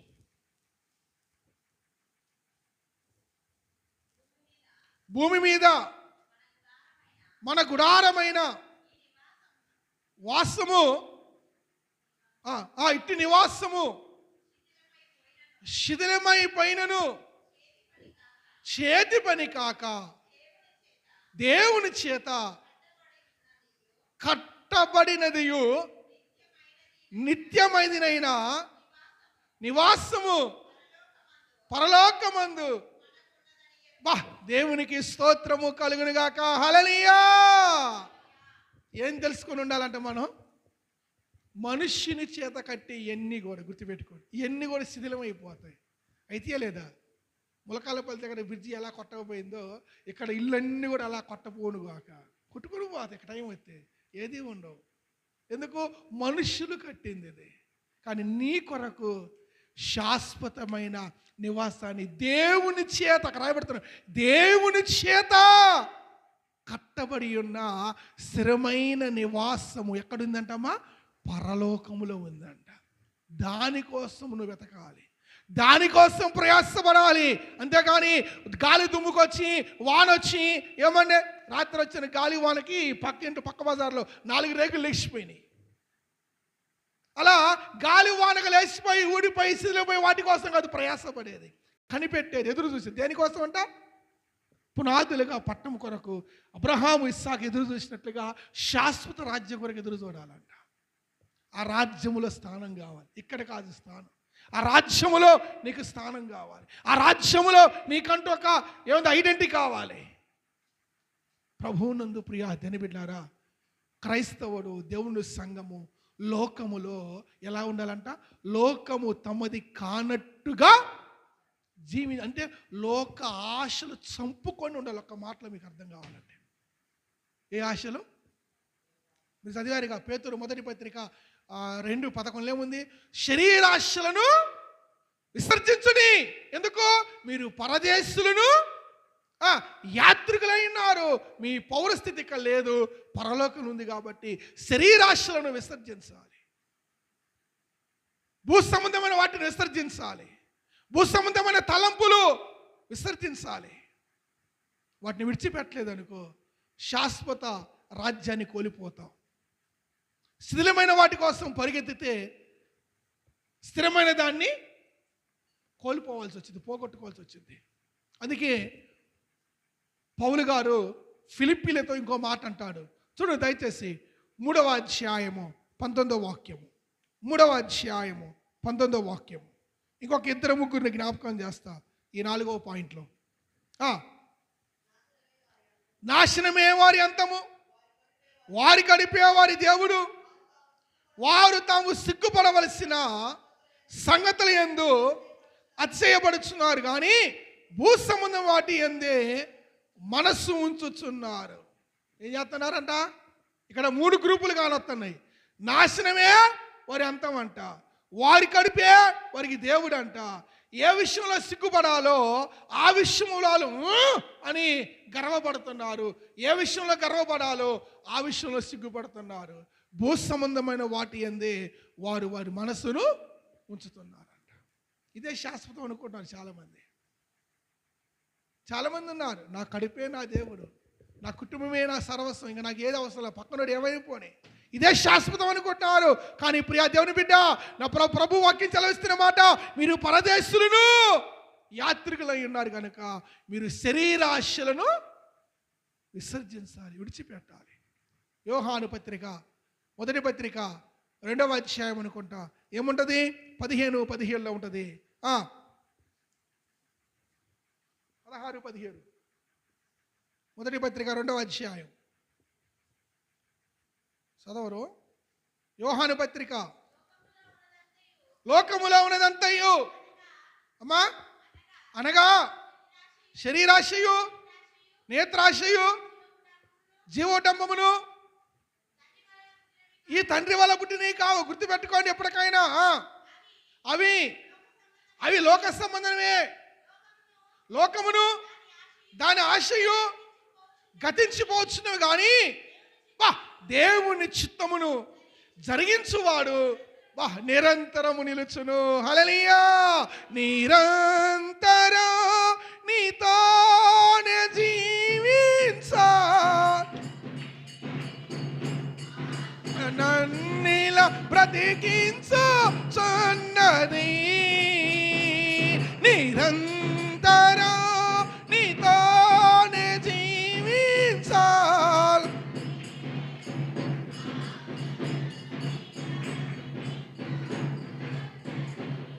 నా ప్రాణేశ్వర యేసయ్యా, నా సర్వస్వమా యేసయ్యా,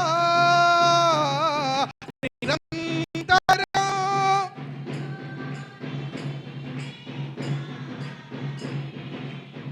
ఆశ నన్నిలా బ్రతికించుచున్నది. చీకటిలోనే ఉన్నప్పుడు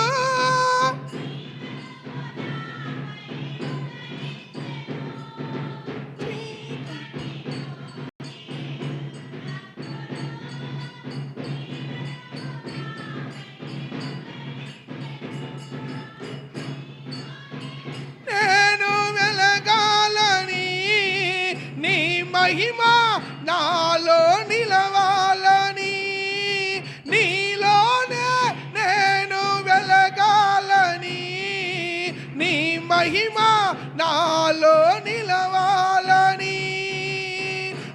పరిశుద్ధాత్మ వరములతో అలంకరించుచున్నావు నీ రాకడకై నిరంతరం నీతోనే జీవి.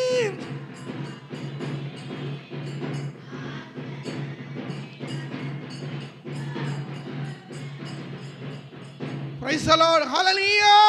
ఏమండి, లోకము దాని ఆశయు గతించుచున్నది, దేవుని చిత్తము జరిగించు వారే నిరంతరము నిలుచును. చీకటిలో ఉన్నప్పుడు ఆయన వెలుగు నీ మీద ప్రకాశించింది. ఆ వెలుగు చేతిన పట్టు నువ్వేం చేయబడాలి? ఆయనలో వెలుగుతూ ఏమండి అనేళ్ళని వెలిగిస్తూ జీవించినప్పుడంట నువ్వు దేవుని చేత కృపతో నింపబడతావు. చేత జ్ఞాపకం చేసుకోండి, లోకము తమది కానట్టుగా నువ్వు ఎప్పుడైతే జీవించడం ప్రారంభిస్తావో నీ జీవితం అంతా కూడా 30 వంతులుగా 60 వంతులుగా 100 వంతులుగా నింపబడతావు, దీవించబడతావు, ఫలింపు చేయబడతావు, ఫలిస్తూ ఉంటావు. కానీ ఒక ముగ్గురిని పేర్లు జ్ఞాపకం చేస్తే ముందుకు వెళ్ళిపోతా. ఈ లోకం కోసం, ఈ లోకమే తమదనుకున్నారు, ఈ లోకమే శాశ్వతం అనుకున్నారు, ఈ గౌరవం, ఈ పేర్లు, ప్రత్యేకతలు, ఈ హుందాను లేకపోతే ఈ స్టేటస్ గొప్ప అనుకొని చివరికి దేవుని శాపానికి గురైపోయిన ముగ్గురిని మీరు జ్ఞాపకం చేస్తాం. చూడండి, పరిశుద్ధ గ్రంథం బైబుల్ నుంచి నెంబర్ 1 ప్రభువునందు ప్రియా దేని బిడ్డల లోతు భార్య. ఆది కాండలో చూస్తే ఎవరంట? లోతు భార్య. ఎవరి భార్య? లోతు భార్య. ఏమైపోయింది చెప్పండి? ఎందుకు?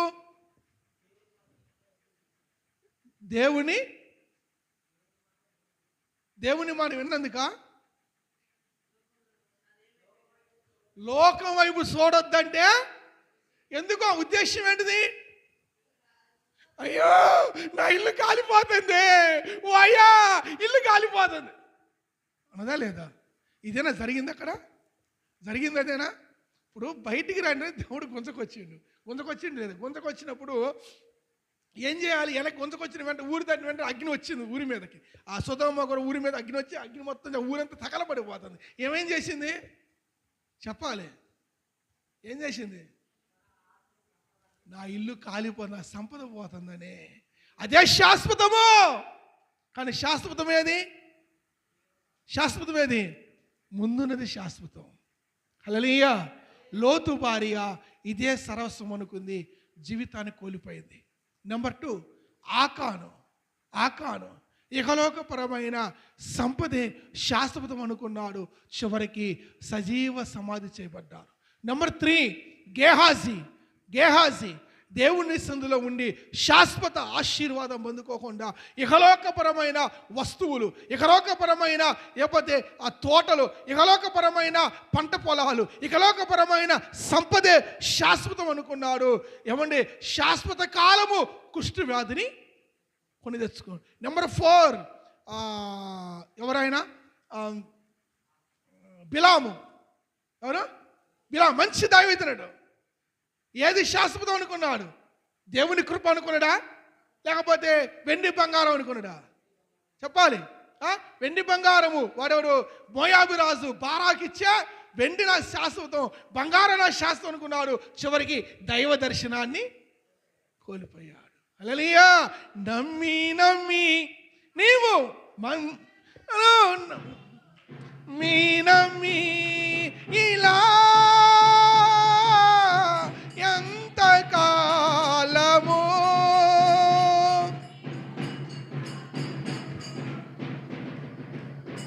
ప్రైజ్ ది లార్డ్, హల్లెలూయా. వెండి బంగారములు ఆశించిన బిలాము ఏమాయను? దైవ దర్శనం కోల్పోయేను. నా యేసయ్యను నమ్మిన ఎడల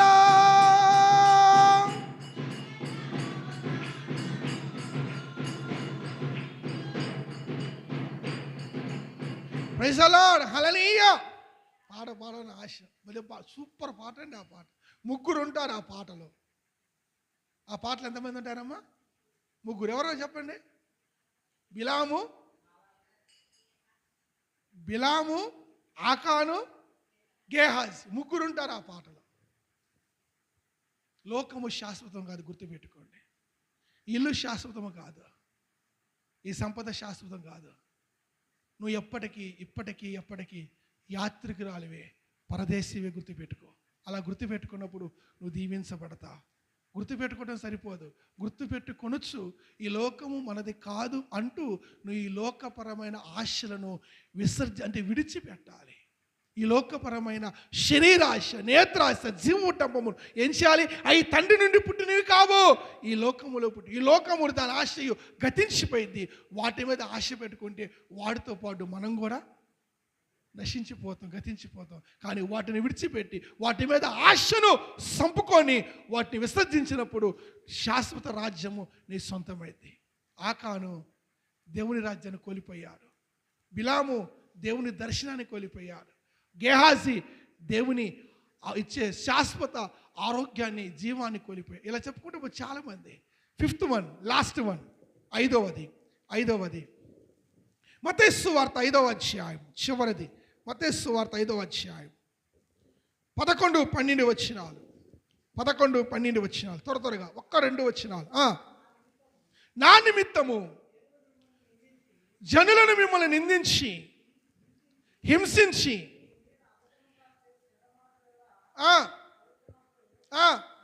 మీరు ధన్యులు, దేవునికి స్తోత్రం కలుగును గాక. హల్లెలూయా. క్రైస్తవుడు లేక దేవుని బిడ్డలు, సంగమా, నువ్వు లోకములో ఉంటూ లోకానికి వేరై ఉండాలి. నువ్వు లోకములో ఉంటూ నువ్వు వెలుగుతూ అనేకులను వెలిగించాలి. నువ్వు లోకములో ఉంటూ లోక రక్షణ కొరకు పనిచేయాలి. 4th వన్, నువ్వు లోకంలో ఉంటూ ఈ లోకము తమది కానట్టుగా నువ్వు జీవించాలి.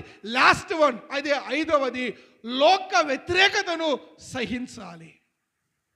5th వన్ ఏంటిది? 5వది, లోక వ్యతిరేకతను సహించాలి. యేసు ప్రభువారు సహించిండు. ఆయన అంటున్న మాట యోహాను సువార్త 15వ అధ్యాయము 19వ వాక్యము. యోహాను సువార్త 15వ అధ్యాయము 18-19. త్వరగా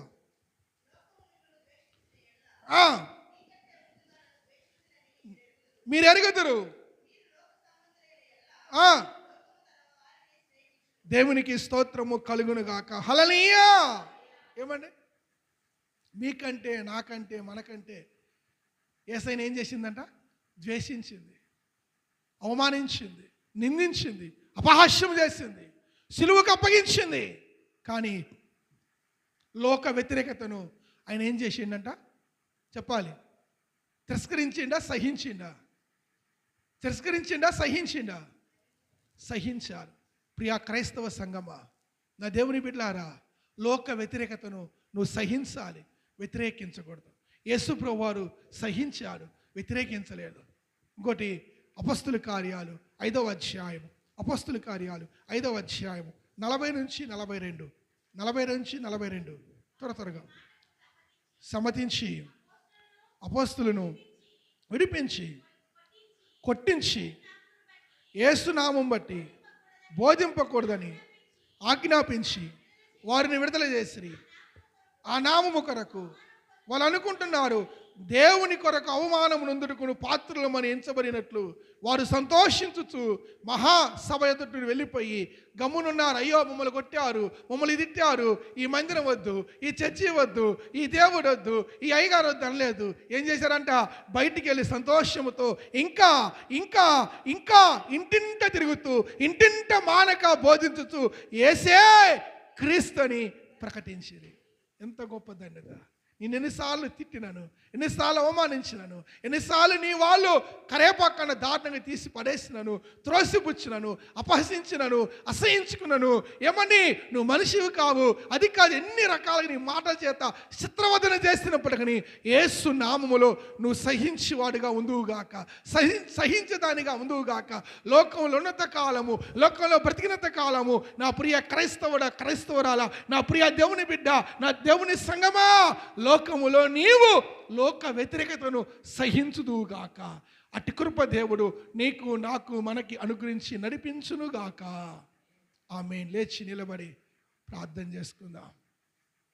అందరూ మోకరించి దేవుని పరిశుద్ధ బల్ల మన కొరకు సిద్ధపాటు చేయబడి ఉండగా ప్రార్థన చేసుకుందాం. స్తోత్రం, స్తోత్రం.